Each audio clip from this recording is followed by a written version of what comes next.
Point! We're saved!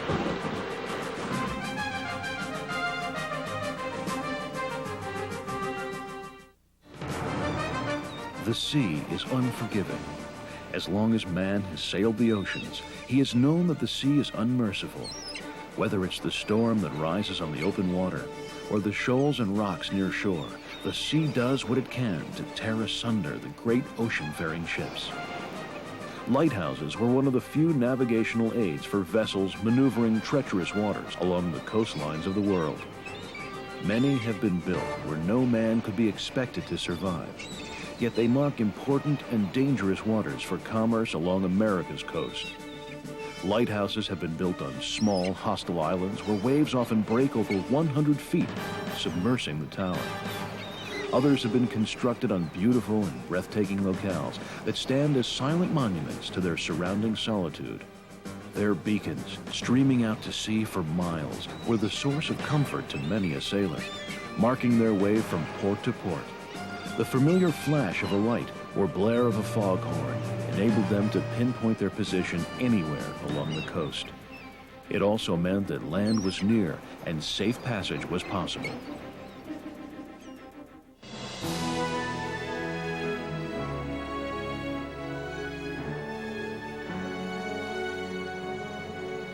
The current lighthouse and keeper's house on St. Simon's Island is a classic. It stands against the rocky shore at St. Simon's Sound and guards the Brunswick Harbor, where craggy reefs and treacherous shoals mark the ocean passage. The history of the lighthouse is long and diverse. Only a few hundred yards from where the current lighthouse stands, the original St. Simon's Light was a beacon for seafarers for over 50 years. During the Civil War, the light was extinguished so that federal troops could not use it to navigate the waters off St. Simon's Island. In 1862, federal troops invaded the island and forced the Confederates to flee. Before leaving the island, the rebel forces blew up the lighthouse to keep the Yankees from using it. In 1871, the U.S. government ordered the construction of a new lighthouse west of the old site. The 104-foot tower has 129 cast iron steps that open onto a walkway below the lantern room. The beam of the St. Simon's Light rotates at 1 flash per minute and can be seen as far as 18 miles out to sea. St. Simon's Fresnel lens is a beautiful handmade work of art. There is a stationary interior lens with prism glass and a rotating outer lens that focuses the light with a bullseye. The lantern burned kerosene fuel, and in 1890, a fireproof brick oil house was built to house 450 5-gallon oil cans. The lantern had to be refueled several times throughout the night. The keepers carried the oil up to the light to refill the reservoir. The flame and smoke from the lantern made it necessary for the keeper to clean and polish the lens and brass fittings daily. The keeper would use handholds and walk around the glass to clean it. Legend has it that a ghost haunts the lighthouse. Many a keeper has heard footsteps on the metal stairs going up and down the tower. People believe they are the footsteps of the head keeper who got into an argument with his assistant. The ensuing duel left the keeper dead.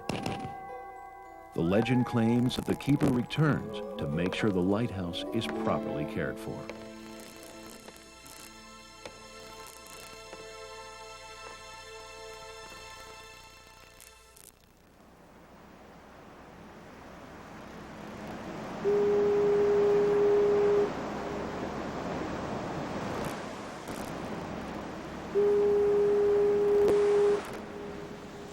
On this high peak in 1855, the Lighthouse Service established the first Point Bonita lighthouse. Unfortunately, it was above the layered fog prevalent in the area, and mariners complained. They complained that they couldn't see the light. And so in 1877, after many petitions, the Lighthouse Service relocated the lantern and the lens to this new site onto a lower structure.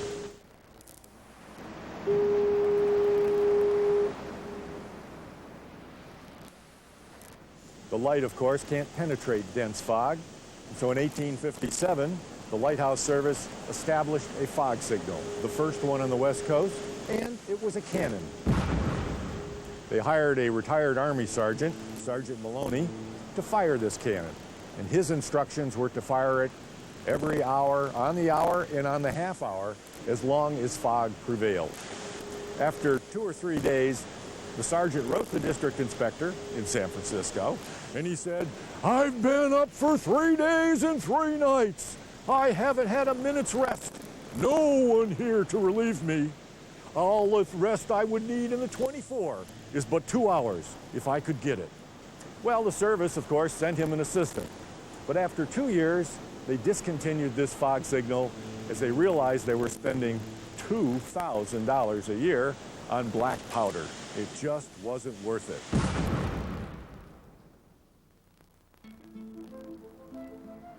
On a seacoast, you need the powerful light. The Fresnel lens is made up of prisms. Originally, it was lead crystal prisms, and the lead crystal was found to chip.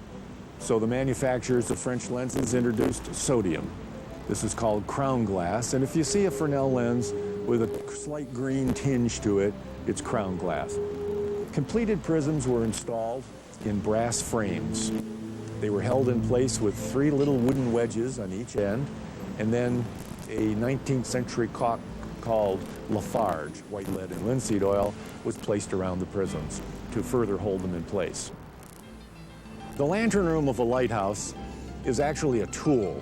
There are various elements of this tool, or this lantern room.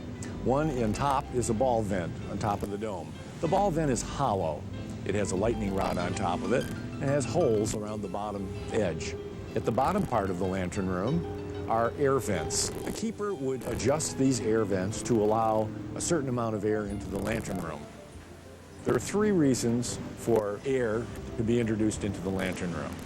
Air for combustion, air to keep condensation off the inside of the windows, and a vacuum to pull fumes from the old lamps up and out. Around the outside of the lantern room are handholds. The keeper would hook a ladder into a bar running below the dome and climb the ladder to either paint the frame or to clean the glass. The handholds were, of course, there for his security. Around the edge of the dome are water spouts to take the water off the dome. You see this a lot in lighthouses, this whimsy and little extra touches. Today, America's lighthouses are automated, personnel removed, but they still watch out over the waters, protecting the mariner, and they still stand protected by local groups to be symbols of our maritime heritage. George Bernard Shaw once wrote, "I can think of no other structure created by man as altruistic as a lighthouse."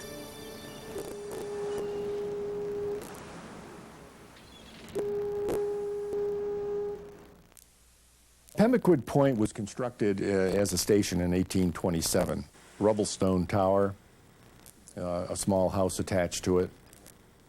Had a bell fog signal. It had a bell hung outside, automatic striking machinery inside, and a tall, thin tower behind it that held the weights. The weights descended, and they operated this Rube Goldberg type of clockworks, and every now and then when a cam dictated, a sledgehammer went through a hole in the wall and hit the bell. If you look in a light list, which is a Bible, if you will, that mariners have that tell them the characteristic and the location and what a light station looks like, it'll say rebuilt 1857. It wasn't really rebuilt. What happened in this case, and in many cases, was that the Lighthouse Board that took over in 1852 wanted to modernize the lantern rooms of the lighthouses around the country. They were going to bring in the Fresnel lens from France. So between 1852, when the Lighthouse Board came on the scene, and the Civil War in 1860, every single lighthouse in the United States that was operational had a new lantern and a Fresnel lens installed. Pemaquid Point was one of those. The existing tower, Rubblestone Tower, is original. I think the keeper's house may have been rebuilt in the 1870s. They did a lot of rebuilding of keeper's quarters from crude, old, simple structures to new dwellings that were more habitable. It's a very picturesque light station. It's one of the prettiest locations on the coast of Maine, with long sheets of granite running down to the sea. Some rather tricky rogue waves come in, and people are occasionally plucked off the rocks if they stray down to this seemingly common sea.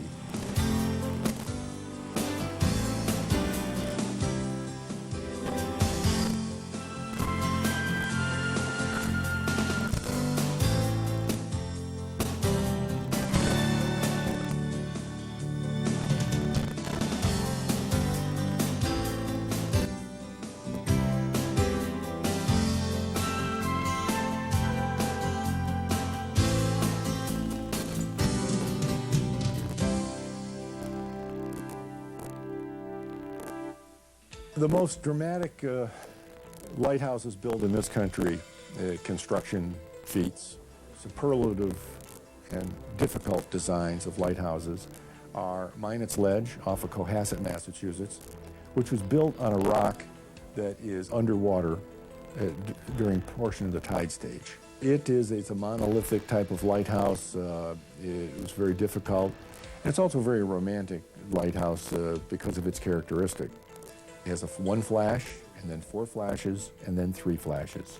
The people of the South Shore of Boston, off which Minot's Ledge is located, considered that the I love you light. 1 flash is I, 4 love, 3 you.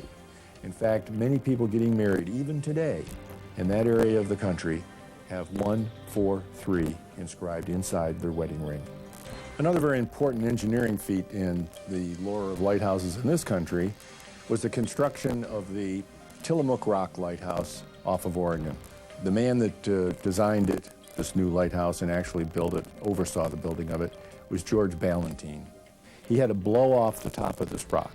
It looked like a clenched fist, but he needed a flat space on top. It was built in 1880, 1881. We're talking crude implements compared to what we have today. And then landing the supplies on this rock with the water continually swirling around it from the North Pacific was very difficult. Then they asked him to build St. George Reef. St. George Reef is located on a Northwest Seal Rocks off of Crescent City, California, right on the border between California and Oregon. This was a much more challenging event than Tillamook, which by itself was something for its day. On the Northwest Seal Rocks, he had to blast off a certain amount of rock so that he could have a foundation to build a caisson, an oval caisson. And this took quite a bit of doing. Just the wall of the caisson contains 1,330 blocks weighing between 2 and 5 tons.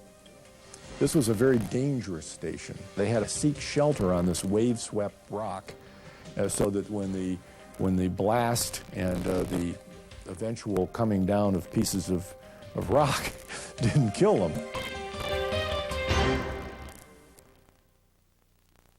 I think of lighthouses to the United States would be like castles are to Europeans. The Europeans love their castles. They were never born in them. They weren't raised in them. They don't live in them today, but they love their castles. This is the Strait of Juan de Fuca, which really is the Pacific Ocean as it goes into Seattle and Tacoma and Puget Sound. The ships must go through the Strait of Juan de Fuca to get to Seattle or Tacoma. So this is one of the major ports for the Pacific Rim. The Swim Dungeness Valley people have said, this is our lighthouse. We want to save it. We want to be a part of it. This is part of our heritage. Right?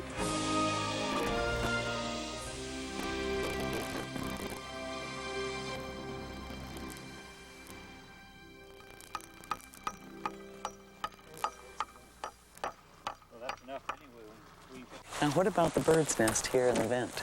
The last major remodeling looks like it was done in the 1950s. So if we do anything, we would like to take it back pre-1950s. We will try and look for grants that would help us accomplish this and do things as efficiently as we can with volunteers. This is a very critical lighthouse to shipping, even as we speak. The lighthouse was first lit in December 1857. They had 2 keepers. Their homes were at the base of the lighthouse. And in 1904, the separate head keeper's house was built. And that's where our volunteer keepers live for the week that they're here. Most of our volunteers love to do something. They feel that's their sense of identity or ownership. And after they've spent the week here, then they go back home and they will remember the one thing they did.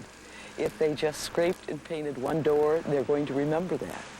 The keeper that's here this week very quickly told me, I painted the front porch. And I've had to paint the steps at the entrance to the resident house and clean the steps because people walking in off the sandy beach tracks sand in, and we got to keep those clean so it looks nice. And my wife, Chris, she takes care of the food and all the other necessary things in the residence. She loves to clean houses and whatnot, so she went through this whole building and cleaned it all. We sign up and get on the list to come out here for a week. I'm never strained by the hours. I just work till I get tired and then I can quit. It's not like when you're working. To me, it's just pure enjoyment. Peaceful, very peaceful. We have 2 memberships that come each week, so it's usually a husband and wife. They each pay $50 to spend 1 week here. And they have their own house, 3-bedroom, 2-bath, kitchen, living room, dining room. Then they keep the lighthouse open.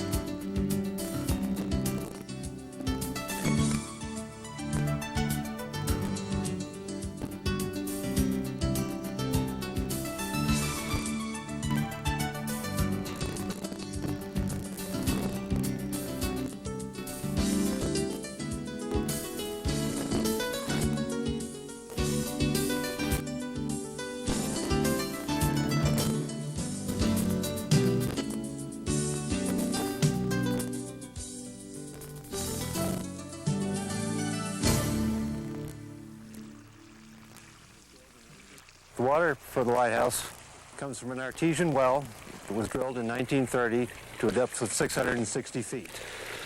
The water flows continuously, fed into this cistern. Excess just allowed to run free, and we use it to feed the decorative ponds.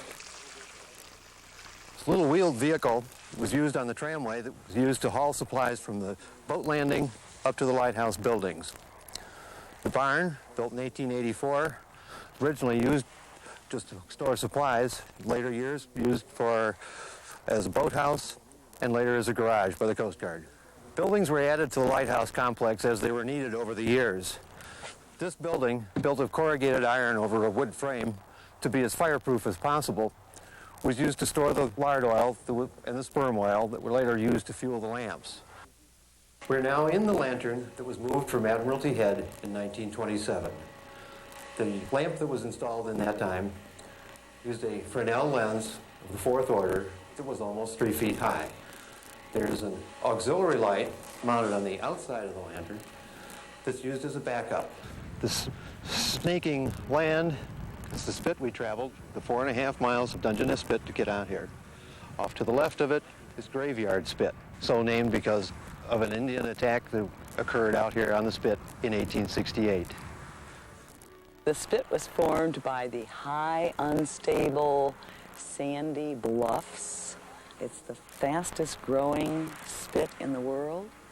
Some years it grows up to 20 feet in length, depending on the amount of sand that has fallen from the bluffs.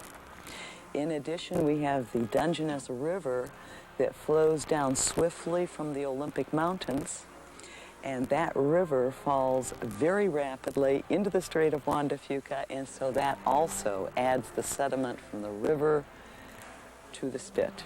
Driftwood has been washing up for years, and if you look at the differences in the age of the logs, some of them look almost prehistoric, They've been tossed and turned by the waves and the tides so many times that by the time they wash up on the spit or get lodged onto the spit and get lashed by the tides and the rain and the surf coming in on them, that they're just smooth.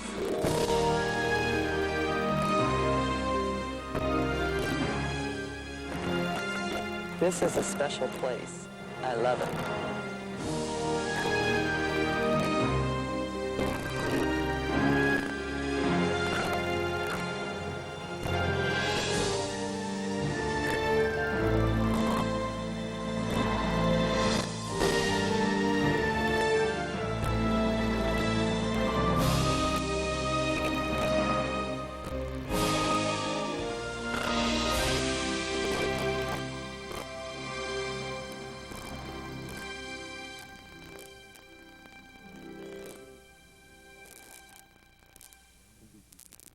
Lighthouses in proximity can be confused at night, and at night there is a flash characteristic.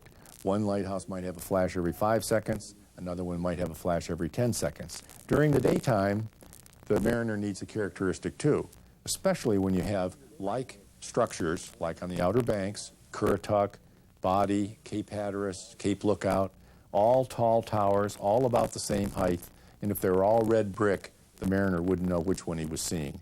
So they have given them a signal, a day mark or a day signal.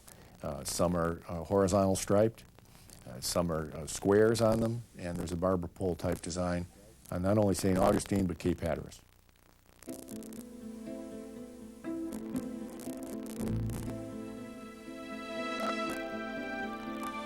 The shallow waters and ever-shifting sands of the St. Augustine Inlet made sailors ever watchful when sailing to America's oldest city. The majestic striped lighthouse on Anastasia Island that marks the entrance to the inlet is probably one of the most impressive of Florida's lighthouses. Spanish settlers were believed to have erected the first tower at St. Augustine as a protective sentinel for the city.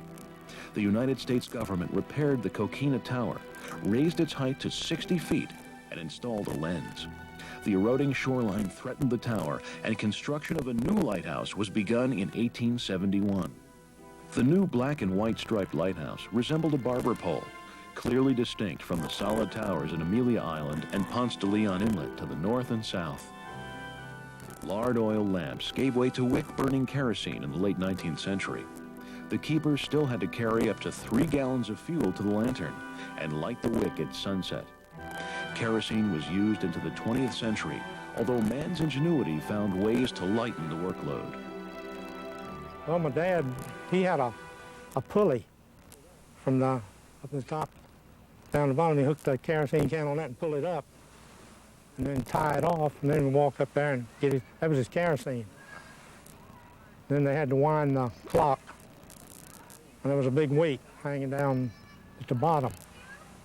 And they could always tell at night, he could tell how much he had left by the weight, you know, how far down it was, before he had to go wind it up. And I think it was about every 2 hours, something like that, they had to wind it. But it worked just like grandfather's clock. Cardell Daniels grew up around lighthouses, while his father traveled up and down the East Coast as keeper for the lighthouse service. He remembered fondly life in the keeper's house as a young child and the bountiful playground that was the St. Augustine Light. I just did it once or twice. My dad, he'd come all the way down, but you just put a rag in each hand and run the railing, and it'd be kind of slick. But them railings were real slick then. But you just hold on to it and go from one landing to the other. And when you get right to the bottom, you just like a brake on a car, you know, squeeze it. During World War II, the light was reduced from 20,000 to 5,000 candle power in order to make it more difficult for the German U-boats to spot ships that passed in front of the light. However, the Germans still were a threat to the shipping lanes along the East Coast. We heard all this explosion and looked out there and see a big fire, and them German subs had blowed up some of our freighters, and all that stuff would wash ashore. I didn't think they even had some bodies washed ashore. After the attack on the freighter, the German U-boat was located and severely damaged.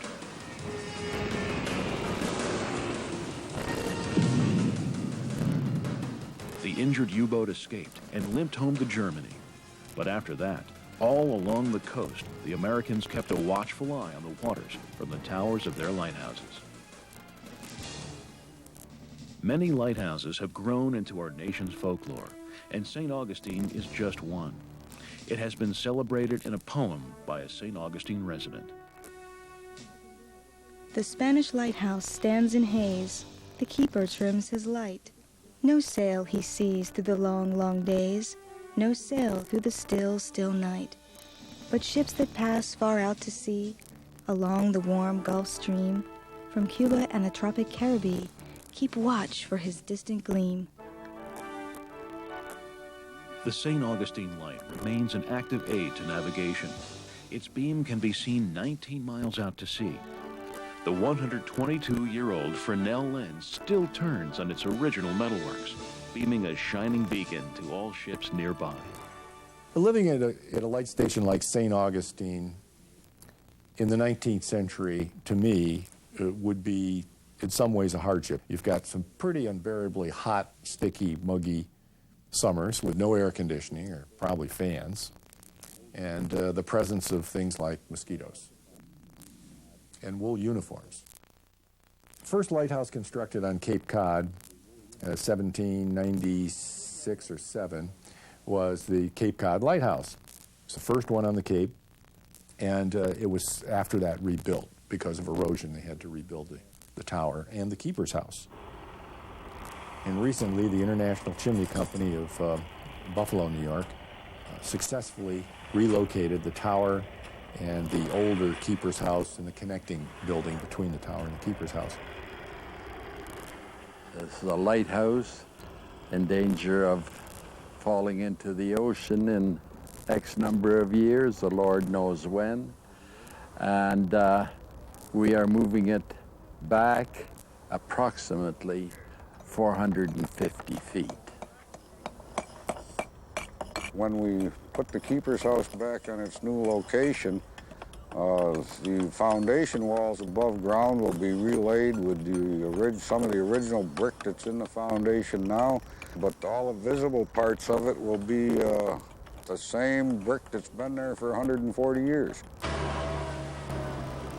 In order to move this 450 feet, we have to start with all these H-beams, duplex beams. We have jacks fabricated inside. All these hoses you're seeing, you've got about 150-foot hydraulic hoses connected to all the jacks.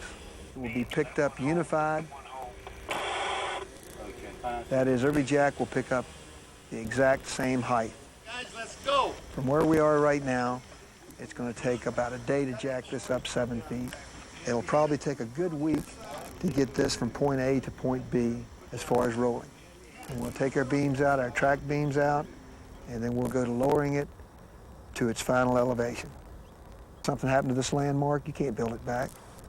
Everybody says, you know, you can build a historic house for a lot less money, but you don't have an old house, you wouldn't have an old lighthouse.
East Brother Island Light Station is a charming little station. It's 7/8 of an acre. It was constructed in 1874-75. One of 14 sprinkled around San Francisco Bay. There are 14 lighthouses on the approaches to, and then throughout the bay. It's a beautiful Victorian architecture. They built 5 of that style, very similar.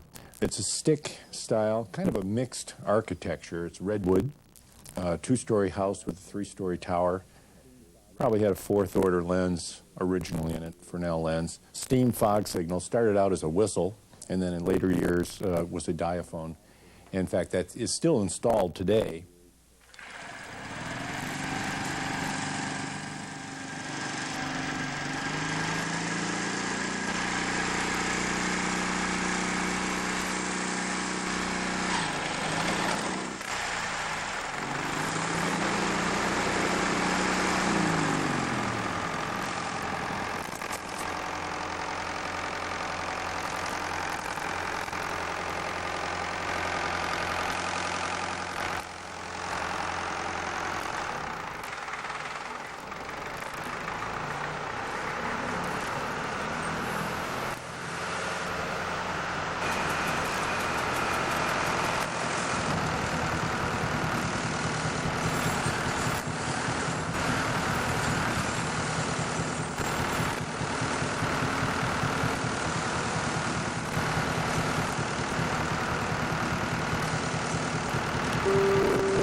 The lighthouse was built in 1873. It was built by the United States Lighthouse Service.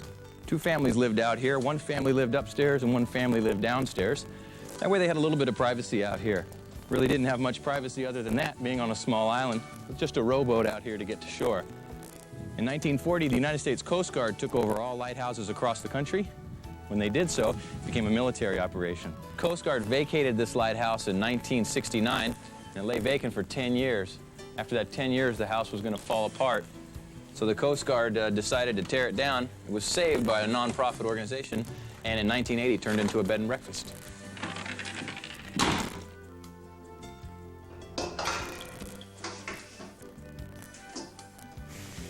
Here at East Brother Light Station, we have 4 bedrooms. Each of our rooms is named for their views.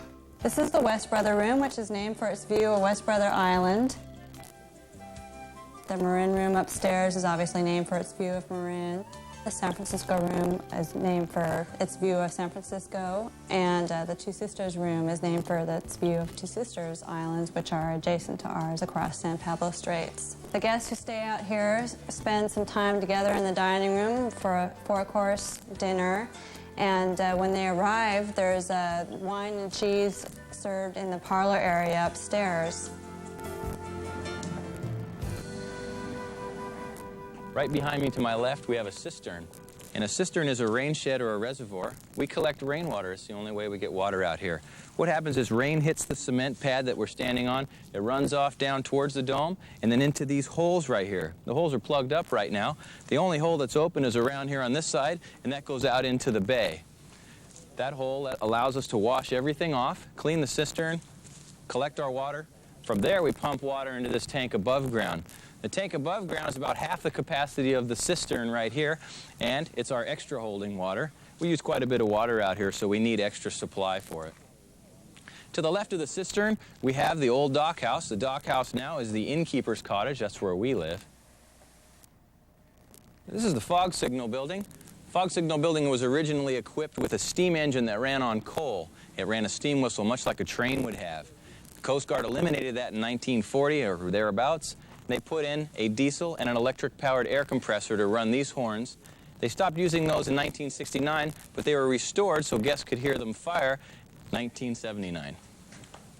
This is the diesel-powered air compressor here. Diesel engine runs the air compression head right there, fills these 2 tanks. This is how we build up the pressure to blow the foghorns on the roof.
Augustin Fresnel was an engineer with the French Department of Canals and Roads.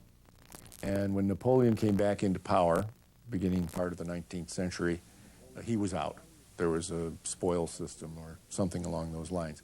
While he was away from work, he started experimenting with light rays.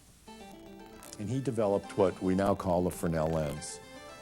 He died very early before he could actually see its use spread through along the coast of France. But the lens was developed by 1822 and then improved upon by not only his brother, but various companies that manufactured it. There were 3 companies in Paris and 1 in Birmingham, England, that made Fresnel lenses. The Fresnel lens was first developed. There were 6 sizes. The first order being the largest, 6 feet in diameter and about 18 feet overall. That's with the undercarriage. The smallest, 18 inches high and a foot in diameter. The size indicated the strength. First order could be seen in the old days with the old oil type lamps, probably 22, 23 miles. The 6th order could be seen 6 miles. And the reason is that on a seacoast, you need the powerful lights. It's a making light or a seacoast light. This is what the mariner sees coming in from overseas. The middle orders, the 3rd, 4th orders, were generally coastal lights.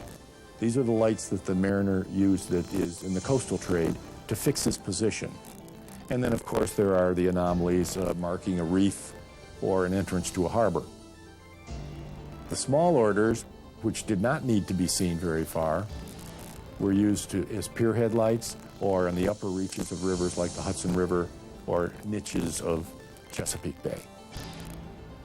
In addition to the orders, there were 3 types of Fresnel lens. The first type is fixed. It has bands of prisms around it, horizontal bands, that capture 85% of the light and send it out in a sheet 360 degrees around the lens. So the mariner gets a solid white light. The second type of lens is a rotating or flashing lens. This lens consists of bullseyes, round pieces of glass, with curved prisms over and under the bullseye. As the lens rotates, this beam of light passes the mariner's eye. To give you an example, if there were 4 panels, some lenses have 24 panels, but if there were 4 panels and the lens rotated 1 rotation per minute, the mariner would see a flash every 15 seconds. This lens also captures 85% of the light rays emanating from the light source in the middle of the lens, but it bends it into a pencil beam. If you're a bird looking down on the top of a lighthouse, you will see a beam coming out of every panel of the lens. The third type of Fresnel lens is a FVF, fixed varied with flash. This lens is a combination of the fixed and the rotating flashing. In this case, a portion of the lens around the circumference are horizontal prisms. As the lens turns, the mariner just sees a steady white light because they're horizontal prisms. These prisms are interrupted by round bullseyes with their curved prisms above and below, so that occasionally the mariner will see a flash. The importance of this lens is that he always has light. He always sees the light from the lighthouse, and then he gets a characteristic which tells him this is the XYZ lighthouse.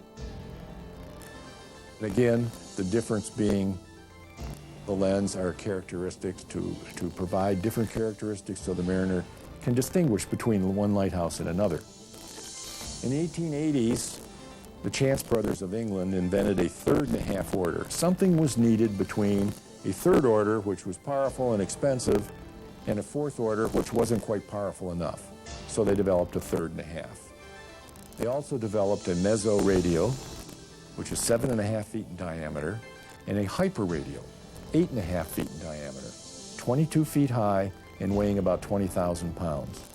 This mammoth lens, absolutely enormous lens, very powerful and used in places like Cape of Good Hope, Cape Race, Newfoundland, and on Pemaquid Point on Oahu, Hawaii.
The original lighthouse came about as a result of several shipwrecks along the coast in the 1860s, and this being such a prominent point of land, this is actually the closest point of land to Hawaii on the entire continent. And in 1880, there was an average of 1 shipwreck a day along the Humboldt County, Del Norte, and Mendocino County coastlines. That's about 250 miles of coastline. So you can see the need for a lighthouse. Point Arena Lighthouse was originally built in 1869 and opened in 1870. The original structure was 115 feet tall, had a first order Fresnel lens, and that stood for 36 years until the 1906 earthquake. It was destroyed by that quake, fractured and condemned and torn down. It did not topple over. The replacement lighthouse was built in 1907 and opened in 1908 and has been here ever since. It also stands 115 feet tall, and it's one of the 2 tallest lighthouses on the West Coast.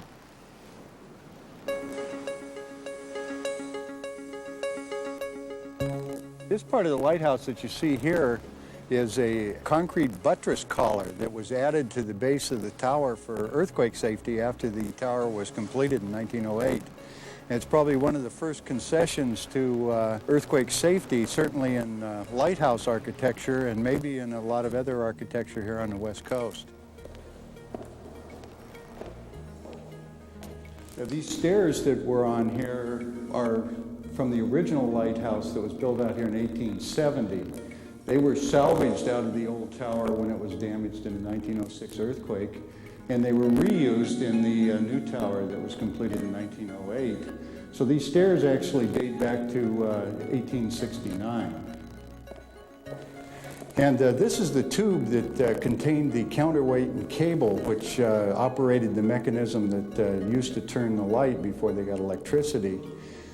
Was basically a large clockwork, and the counterweight was suspended down through this tube on a cable, and it was wound up to the top, and then released, and the weight descending would turn the light. Yeah, this round flat area here, it looks like a large table, is a metal tank that contains 20 gallons of mercury. And in this particular mechanism, the mercury replaces the more common chariot wheels as a bearing for the light to turn on. And the mercury is extremely efficient and cuts down friction to virtually nothing. The lens in our lighthouse is the original. It was first installed out here in 1870. It's a first order Fresnel lens, which were the larger ones they used in lighthouses. And this particular one was manufactured in Paris in the late 1860s. The lens itself is made up of over 660 separate pieces of lead crystal glass, which are fitted into the metal frame to form the entire piece. The original light source out here on the point was an oil lamp.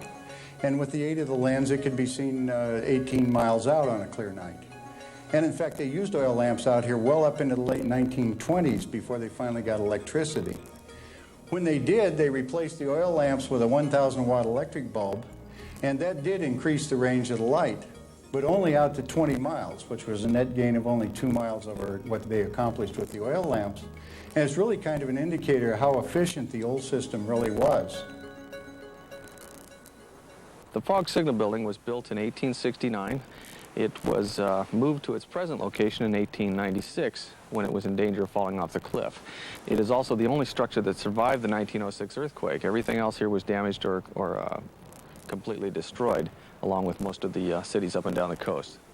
The fog signal building is a wood structure completely made of old-growth redwood, and in the old days it housed the steam whistles. They used to have to burn 100 cords of wood a year just to drive the steam whistles. In the late 1900s, they installed electricity and put in air horns, and those were used until the late 70s when they were removed for efficiency purposes and replaced by a bell buoy.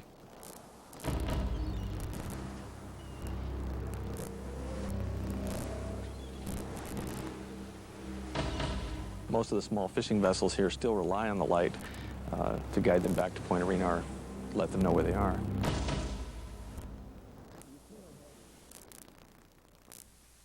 Yaquina Head is designed, the tower, built about 1870, tall, double-walled brick tower, that same type of lantern room on the top, small little combination watch room, oil house at the base.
Interestingly enough, when they designed this, is a headquarters designed light station.